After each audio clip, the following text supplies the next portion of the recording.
اعوذ باللہ من الشیطان الرجیم بسم اللہ الرحمن الرحیم اللہم صلی علی سیدنا و مولانا محمد وعلی آل سیدنا و مولانا محمد وبارک وسلم۔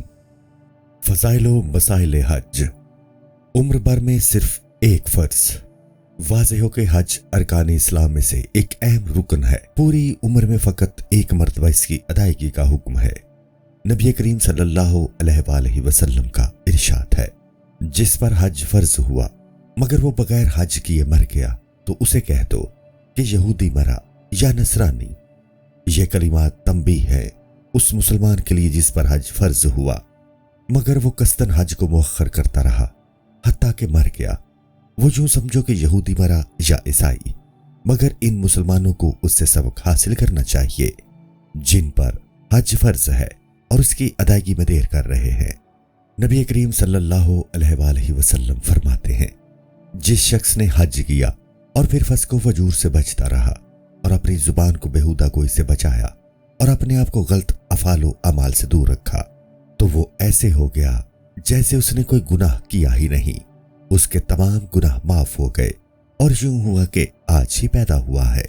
نبی کریم صلی اللہ علیہ وآلہ وسلم کا ارشاد ہے، بہت سے ایسے بھی گناہ تھے جن کی تلافی سوائے میدان عرفات کے قیام کے اور کہیں نہیں ہو سکتی۔ نیز فرمایا، شیطان کو تم اس سے زیادہ کبھی ذلیل و خوار ہوتا نہ پاؤ گے جتنا عرفہ میں ذلیل و خوار ہوتا ہے، جبکہ اس کے مقابل اللہ تعالیٰ اپنے بندوں پر رحمت کے دروازے کھول دیتا ہے اور نہایت کبیرہ قسم کے گناہوں کو معاف کر دیتا ہے۔ نبی کریم صلی اللہ علیہ وآلہ وسلم فرماتے ہیں، جو بھی کوئی شخص قصداً حج کے لیے اپنے گھر سے چلتا ہے اور راستہ میں ہی اسے اجل پکڑ لیتی ہے تو اس کے نامہ اعمال میں سالانہ قیامت تک ایک حج اور ایک ہی عمرے کا ثواب درج ہوتا رہتا ہے۔ اگر کوئی خوش وقت مکہ مکرمہ یا مدینہ منورہ میں موت کی سعادت حاصل کر لیتا ہے، اسے روز قیامت بغیر کسی پرسش اور حساب و کتاب کے داخل جنت ہوگا۔ نیز فرمایا کہ ایک حج مبرور دنیا اور اس کی تمام دولت اور جو کچھ بھی اس میں ہے افضل و اعلیٰ ہے اور جنت کے علاوہ اس کی اور کوئی قیمت نہیں۔ نبی کریم صلی اللہ علیہ وآلہ وسلم نے مزید فرمایا، اس سے بڑا اور کوئی گناہ نہیں کہ کوئی شخص عرفات میں قیام حج کرے اور پھر یہ گمان کرے کہ اس کی بخشش نہیں ہوگی۔ حکایت، سبز پوش فرشتے میدان عرفات میں حضرت علی بن الموفق جو اولیاء کرام میں شمار ہوتے ہیں، انہوں نے فرمایا، میں نے ایک سال حج کیا۔ عرفہ کی شب خواب میں دو سبز لباس میں ملبوس فرشتوں کو آسمان سے اترتے دیکھا۔ ایک نے دوسرے سے کہا، کیا تم جانتے ہو اس سال کتنے حاجیوں نے حج کا فرض ادا کیا؟ دوسرے نے کہا، نہیں۔ پہلا پھر بولا، ان سال 6 لاکھ حجاج کرام نے حج کی سعادت حاصل کی ہے، مگر کیا تم جانتے ہو ان میں سے کتنے حاجیوں کا حج قبول ہوا ہے؟ دوسرے نے پھر کہا، مجھے تو علم نہیں۔ پہلے فرشتے نے بتایا، ان میں سے صرف 6 شخصوں کا حج قبول ہوا ہے۔ حضرت امام علی بن موفق رحمۃ اللہ علیہ فرماتے ہیں، میں ان کی اس گفتگو کو سنتے ہی خوف کے مارے چونک پڑا اور دہشت کے باعث میرا برا حال تھا۔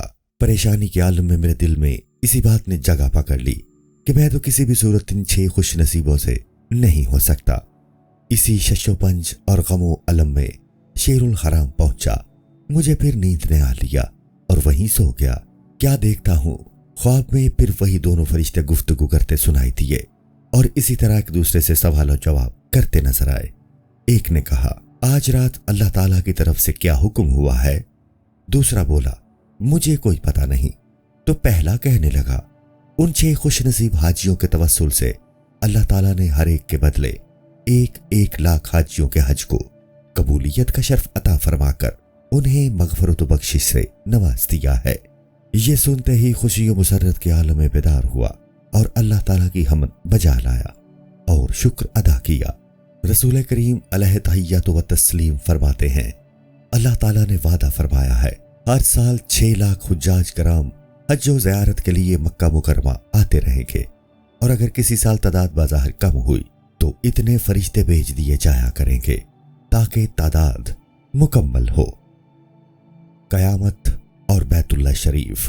قیامت کے دن بیت اللہ شریف کو دلہن کی طرح آراستہ پیراستہ کر کے میدان حشر میں جلوہ گری کے لیے لایا جائے گا، اور جس نے حج اور اس کے طواف کی سعادت حاصل کی ہوگی اور اس کے غلاف شریف کو ہاتھ لگایا ہوگا، یہاں ان تمام حجاج کرام زائرین خوش انجام کو حکم ہوگا، آج یہاں پر اسی طرح طواف کرو اور اس کے غلاف مقدس کو مس کرنے کی نعمت عظمیٰ کو حاصل کر لو، یہاں تک کہ سبھی حجاج کرام اس سعادت سے بہرہ مند ہوں گے، اور پھر بیت اللہ شریف کو ان حجاج کرام کے ساتھ جلوس کی صورت جنت میں لے جایا جائے گا۔